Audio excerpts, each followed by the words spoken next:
तो चलिए शुरू करते हैं हम पहले क्वेश्चन से। ये 51 नंबर क्वेश्चन है। ये सरफेस केमिस्ट्री से लिया गया है। ये देखिए फॉकुलेटिंग पावर दोनों आयंस का पूछा गया था स्टेटमेंट 1 और 2 में। ये सरफेस केमिस्ट्री में यहाँ से लिया गया था। देखिए सेम टू सेम दिया हुआ है वैल्यू, कुछ नहीं करना था आराम से। दूसरे क्वेश्चन में आते हैं। ये Dalton law of partial pressure से पूछा गया था। ये आपको NCERT class 11th state of matter से दिया गया। यहाँ डेरिवेशन किया गया है। सारे चारों के चारों पॉइंट, इनमें से एक गलत है, तीनों पॉइंट मिल गए थे यहाँ से हैं, आप आराम से देख सकते हैं। देखिए डिराइव है ये। तीसरे पे आते हैं। ये पॉलीमर से था। ये सारे स्टेटमेंट आपको एनसीईआरटी में मिल जाएंगे पॉलीमर में। यहाँ देखिए थर्मोसेरिंग प्लास पॉलीमर आर रीयूजेबल लिखा हुआ है, जबकि हमें पता है एनसीईआरटी में मेंशन है they can not be reused. तो ये एनसीईआरटी से था बिल्कुल। आगे चलते हैं। ये क्वेश्चन था केमिकल बॉन्डिंग का। इसमें आपको लोन पे रिपल्सन किस में ज़्यादा है वो निकालना था। यहाँ पे ये एक्सप्लेन किया गया है केमिस्ट्री एनसीईआरटी में अच्छे से। फिर भी आप यदि देखें तो जिसमें ज़्यादा लोन पेयर रहेगा उसमें सबसे ज़्यादा रिपल्सन होगा, आप कैलकुलेट कर सकते थे। एनसीईआरटी डिराइव क्वेश्चन था। ये आपको एस ब्लॉक क्लास 11 से लिया गया था ये सारे स्टेटमेंट। इसमें से चौथा गलत है, क्योंकि आप देखिए एग्जाम्पल में भी यहाँ पे आपको दिया गया, पूछा गया what is oxidation state of के जो कि सुपर ऑक्साइड बनाता है +1 होगा, +2 यहाँ पे +4 लिखा है, तो ये गलत है। और सारे स्टेटमेंट आपको एस ब्लॉक में मिल जाएंगे। ये देखिए ये 56 नंबर में आपको बॉइलिंग पॉइंट पूछा गया ग्रुप H2 और इसका, तो आप ये टेबल से देख सकते हैं। आपको टेबल वगैरह भी इंपॉर्टेंट है, याद करना पड़ेगा एनसीईआरटी में। सारे कुछ इंपॉर्टेंट है एनसीईआरटी के। ये देखिए फ्लक्चुएशन है, रेगुलर इंक्रीज नहीं दिख रहा है 195 के बाद 139, या बॉइलिंग पॉइंट देख लीजिए 230 के बाद 185 फिर 210 254, तो इसीलिए ये रेगुलर इंक्रीज नहीं होगा। तो ये यहीं से उठाया गया था ये क्वेश्चन। उसके बाद 50 ये देखिए 57 क्वेश्चन नंबर में आपको दिया पूछा गया था IPSC name of element with atomic number 119। ये आपको पीरियोडिक टेबल से लिया गया था। ये देखिए सबके सब दिए हैं टेबल 3.4 में 119 अनन इनियम हो जाता। आगे वाला स्टेटमेंट देखिए। ये 58 नंबर क्वेश्चन में आपको एसिडिक स्टेट पूछा गया था कंपैरिजन करने में। ये भी एनसीईआरटी से लिया गया था। यहाँ पे देखिए सबके डिफरेंट होते हैं, और इलेक्ट्रॉन विड्रॉइंग ग्रुप जिससे अटैच होता है उसको इन्हेंस करता है एसिडिक स्ट्रेंथ ऑफ फिनॉल। तो यही था सेम टू सेम। इसमें यहाँ पे बोल दिया था सेम होता है बिल्कुल, बल्कि डिफरेंस होता है, आप टेबल से देख चुके हैं। तो एनसीईआरटी बेस्ड क्वेश्चन था, एनसीईआरटी से लिया गया था ये क्वेश्चन। उसके बाद आते हैं बॉन्ड ऑर्डर पे। इसमें पूछा गया था इनकरेक्ट स्टेटमेंट। केमिकल बॉन्डिंग में बॉन्ड ऑर्डर अच्छे से एक्सप्लेन किया गया है सब कुछ, और कुछ एग्जाम्पल लेके जैसे ऑक्सीजन लिथियम कार्बन का ये दिया गया, तो यहीं से था क्वेश्चन, तो आप आराम से कर सकते हैं। आगे चलते हैं। ये क्वेश्चन था which of following is not a aromatic compound. तो ये आपको हाइड्रोकार्बन से लिया गया था।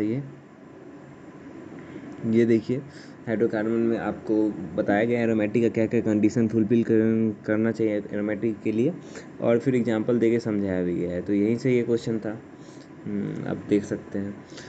61 नंबर जो था सिंपल क्वेश्चन था इलेक्ट्रोकेमिस्ट्री का। ये फॉर्मूला बेस्ड है delta G good minus NEF से, तो इसे छोड़ते आगे बढ़ते।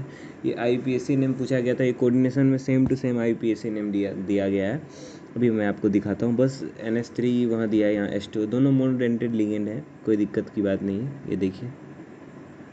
उसके बाद चलिए 63 नंबर पे। ये आपको एमीन चैप्टर से लिया गया है ये क्वेश्चन।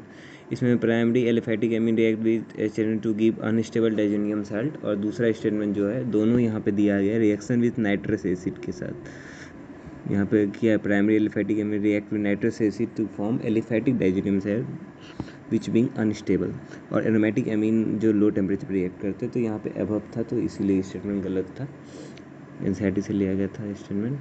आगे चलते हैं। यहाँ देखिए डायबोरेन के बारे में पूछा गया कि करेक्ट क्या नहीं है।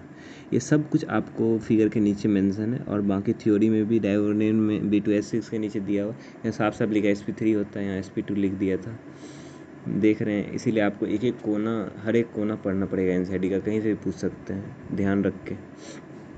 ये देखिए ये आपको अल्डिहाइड कीटोन कार्बोक्सिलिक एसिड से कुछ टर्म को नाम दे के, कोई भी जैसे SCN का साइनोहाइड्रिन होता है वो उठा लिया गया, वहीं पे मेंशन है बुक में। चलिए थोड़ा सा टेबल से दिखाता हूँ। इसकी बेस ऑक्जाइम किसे बोलते हैं। देखिए इसकी बेस R सब्स्टिट्यूटेड एमीन्स या अल्कोहल सब्स्टिट्यूटेड एमीन को ऑक्जाइम बोलते हैं। तो यहीं से था ये क्वेश्चन। ये देखिए डायमंड और ग्रेफाइट के बारे में कंपैरिजन किया गया और बोला है करेक्ट स्टेटमेंट ढूंढने। ये सब आप देखिएगा स्टेटमेंट यहाँ डायमंड और ग्रेफाइट में पहला ही स्टेटमेंट है कि ग्रेफाइट sp2 होता है और डायमंड sp3 होता है, तो यही बस आपको करना था, पहला ही स्टेटमेंट था। ये 67 नंबर इक्विलिब्रियम से था ये क्वेश्चन, और इसमें क्या ये फार्मूला बेस्ड है pH = pKa + log salt/acid, वहीं से लिया गया सिंपल क्वेश्चन था ये। आगे चलता 68 नंबर बड़ा ही अच्छा क्वेश्चन था। यहाँ गैडोलियम का low value of third IP पूछा गया था, इसका रीजन क्या होगा। तो ये NCERT से था, कहीं बाहर से नहीं था। NCERT में सिंपल लाइन लिखा गया है, यहाँ देखिए एक्सचेंज एंथैल्पी रीजन होता है low value of third IP इस गैडोलियम का, तो यहीं से लिया गया था। अब 69 नंबर में थोड़ा सा फंसाया गया था, बस ग्राम ml में यहाँ करना था, और तो बस फार्मूला बेस ही था। आप लोग को पता ही है कि मोलैलिटी = होता है number of moles by mass of solvent in kg। कुछ यहाँ पे ml नहीं देखे, ग्राम नहीं देखे, तो वो मिस्टेक करवाने के लिए दिया गया था। बाकी तो ये सिंपल क्वेश्चन था। 70 नंबर क्वेश्चन भी NCERT से लिया गया था। यहाँ पे दिया गया है जैसे boiling point of aldehyde ketone are higher than hydrocarbon of comparable molecular mass because of weak molecular association aldehyde ketone due to double interaction. और सेकंड स्टेटमेंट है the boiling point of aldehyde ketone are lower than alcohol of similar molecular mass due to absence of H bonding. देखिए आपको मैं same to same पढ़ के दिखाता हूँ। यहाँ पे the boiling point of aldehyde ketone are higher than hydrocarbon and ether or comparable molecular mass, it is due to weak association and dependent। देखिए सेम टू सेम ये क्वेश्चन है, मतलब यहाँ लिखा हुआ है, यहीं से पूछा गया था फिजिकल प्रॉपर्टी से। अल्डिहाइड कीटोन कार्बोक्सिलिक एसिड में आपको मिल जाएगा। 71 नंबर में पूछा गया था कौन कौन सा रिएक्शन अकर हो सकता है। नहीं, आपको इलेक्ट्रोकेमिस्ट्री में एक्सरसाइज में मिल जाएगा। ये देखिए रिएक्शन फिजिबल है कि नहीं, स्टैंडर्ड इलेक्ट्रॉन प्रिडिक्ट, बस यहाँ पे वहाँ पे वैल्यू दिया हुआ, यहाँ पे वैल्यू नहीं दिया हुआ, बोला टेबल से देख लेना। ये 72 नंबर जो क्वेश्चन था ये S ब्लॉक से लिया गया है। यहाँ पे हर एक जितने भी एलिमेंट लिखे हैं ये S ब्लॉक के फर्स्ट के हैं, तो यहाँ पे सब यूजेस से लिया गया था। आइए देखते हैं Li, Na, KOH और CS का यूज यहाँ पे सिंपल दिया हुआ है। Li का इलेक्ट्रोकेमिकल सेल में, लिक्विड सोडियम का फास्ट ब्रीडर न्यूक्लियर रिएक्शन में, पोटेशियम का कार्बन डाइऑक्साइड एब्जॉर्ब करने में, सीजियम का फोटो इलेक्ट्रिक सेल में। तो चारों का था, देखिए चारों यहाँ से मैच कर लेना था।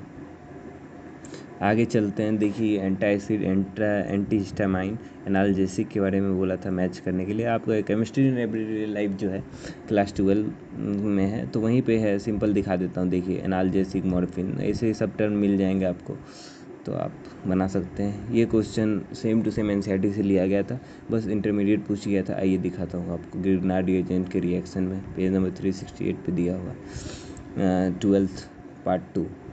देखिए कुछ नहीं था, यही पूछा गया था, बस आपको टिक करना था third option.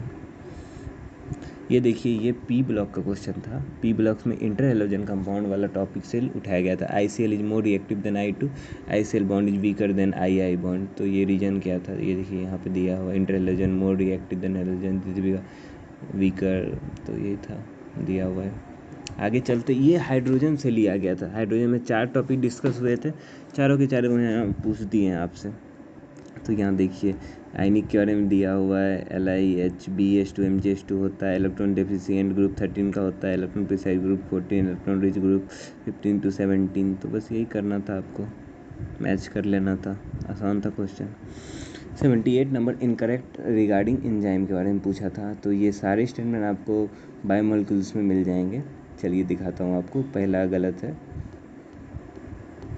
Enzyme globular protein होता है, वेरी स्पेसिफिक होता है, एक्टिवेशन एनर्जी को कम करता है, नीडेड इन स्मॉल क्वांटिटी, सब कुछ लिखा हुआ है यहाँ पे। अब ये जो क्वेश्चन था ये थर्मोडायनेमिक्स से आप समझ सकते हैं कि इसमें पूछा था कि मैक्सिमम वर्क डन कहाँ है। तो यहाँ देखिए थर्मोडायनेमिक्स में ग्राफ दिया और बोला है कि work done is represented by shaded area. तो आपको देखना था कि जिसमें शेडेड एरिया ज़्यादा है तो वही वर्क डन उसमें ज़्यादा होगा।